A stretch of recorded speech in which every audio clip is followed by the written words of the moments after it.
In this video you will learn 10 reasons why I think that the best investment in the world is real estate. I'm so excited with these advantages that I also used house roofs in the logo of Smart Investor, although we will talk also about other types of investments. The first advantage is for sure the cash flow. If you buy physical gold and want to earn on difference of its price in time, not only you don't have income from the investment while you keep it, but you will also have extra expenses for its safe storage.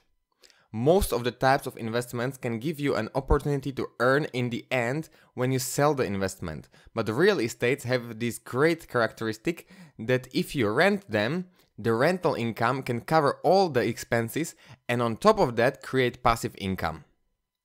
The second advantage is the profit at sale. That you are earning a passive income doesn't mean that in the end, when you sell it, you don't earn from the price difference. It always depends on the location in which you own your property. You have to buy cheap, sell expensive, that is obvious. But the great thing is that to predict the real estate market isn't so hard at all. Practically every city has some predictions of demographics available, every city has statistics how many flats are being built and how many are sold. Plainly said, choose a market where in the next years many people will need to live, but they don't have where to live.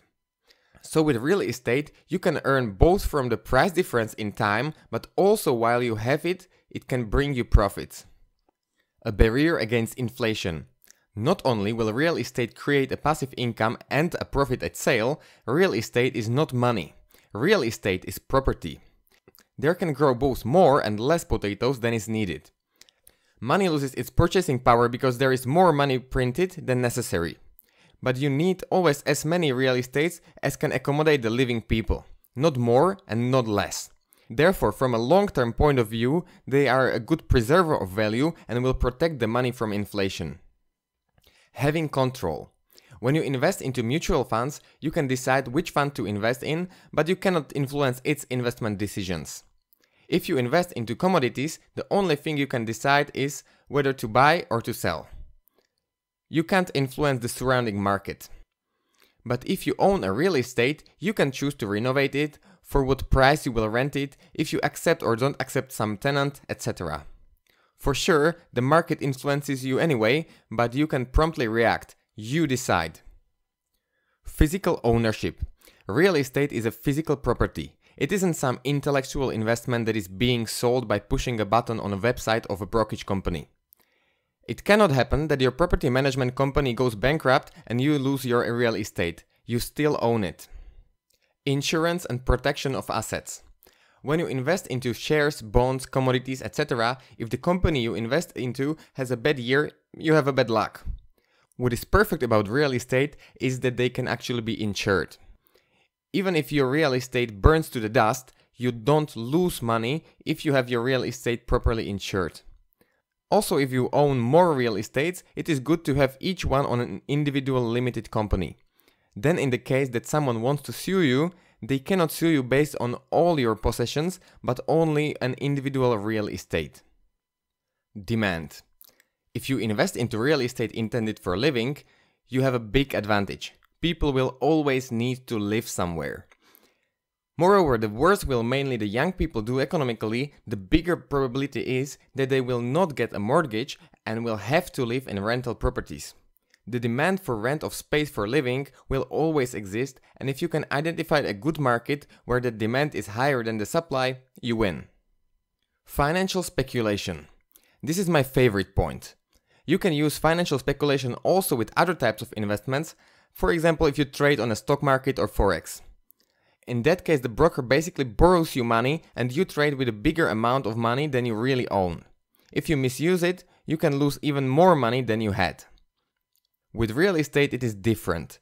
The bank lends you money for purchase of a real estate, and even if the worst happens, you always have a real property to come back to. Bank would take your real estate and you lose your deposit, but you won't lose more money than you put in. But let's see the side of earning. Let's say that you buy a house worth 200,000 euros with your own money. The prices in the location will rise on average 6% per year. If you choose a good location, it is not a big number at all. In USA, it has been a long-term national average. After 30 years, will the real estate have price of 560,000 euros? It is profit 360,000 euros, which is 180% of the invested amount. Your yearly profit is 6%, not including the cash flow that it makes during those 30 years. Let's now take an example that you put in only 20%, which is 40,000 euros, and the rest the bank will lend. Your real estate will grow to the same 560,000 euros, but now you are going to pay around 70% of the loan in interest, which is 112,000 euros. But you've put in 40,000 euros. Your profit now is 408,000 euros, that is 1020% of your investment. If you divide it by 30 years, you will come up to 34% yearly income, not counting your residual income that it is creating for those 30 years. That is 5.7 times more than if you use only your own money. What if the bank covered 100% of the investment? That is not so probable at all, but it is possible that in the future there will be such offers available. In that case, are your percentages of profit infinite because you divide by zero that you have put in? I don't put in anything and take everything. How do you like such a business? Remember, the most expensive capital you can invest is your own. Depreciation. If you think that financial speculations are the only economical tricks available, not at all. If you register your real estate as a commercial property, according to the law, you can deduct a part of its value every year that expresses its amortization in time. We call these costs depreciation. In Slovakia, are the real estates intended for living depreciated for 40 years, so if you had a real estate that you bought for 200,000 euros, you can include 5,000 euros of costs every year. What is great is that these are not your real expenses, you don't pay it to anyone. You only put it to your costs in accounting and lower your taxes. With 40 years of depreciation in Slovakia, it can be a little help with lowering your profit taxes, but if you are in a country where the period of depreciation is approximately half, so the depreciation is 2 times higher, it can happen that your real estate will be making passive income for you every month, but you won't ever pay taxes on that, because in accounting you will be in a fictive loss that the laws count with. Refinancing. While from the view of the state is the value of your real estate diminishing and you can depreciate it, from the view of banks it can be the other way around. If you renovate it, offer better service to your tenants, or even influence and improve the surroundings, create parking spots, children's playgrounds, you can literally create the location in which your real estate stands. That can bring significantly higher incomes, and higher incomes mean also bigger value. But how to turn the value of your real estate into cash? Logically, you can sell it. In Slovakia, you don't pay the profit tax if you own it for at least 5 years. But there is a more elegant solution: refinancing. Refinancing means that you take a loan based on the new higher value of the real estate. Let's say that the bank would give you again 80% of its value. In the first case, you have sold it. You have 100% of its value, but you don't have the real estate and you pay taxes on the money. In the second case, you keep on owning the real estate, it keeps on providing you with passive incomes, you have a little less of cash, but in this case, you don't pay taxes on it. It is because a loan isn't the same as profit in accounting.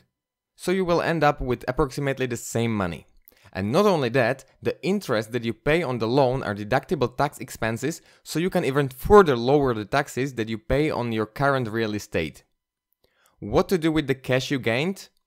Well, you can go to holiday to Hawaii, of course, but you can also invest the money into other real estates. In the first case, you had the property. After you sell it, you don't have it anymore, but you have the money for purchase of another one. In the second case, you keep on having the real estate, but you also have its value in cash. You buy other real estate for it. Later you refinance it also, and for the money you get you buy another one. You refinance it, and so on. In the end, you will have many real estates, making you passive income, growing in their value, protecting your substance and ensuring the prosperity of your family for generations to come. That is what I call an outstanding investment. If you would like to learn more about these types of investments, I suggest that you read the book The Advanced Guide to Real Estate Investing by Ken McElroy. In order to own a real estate, you probably need more money for the beginning. In the next video, I will show you a way how you can make very nice profits on the real estate rentals without even owning one.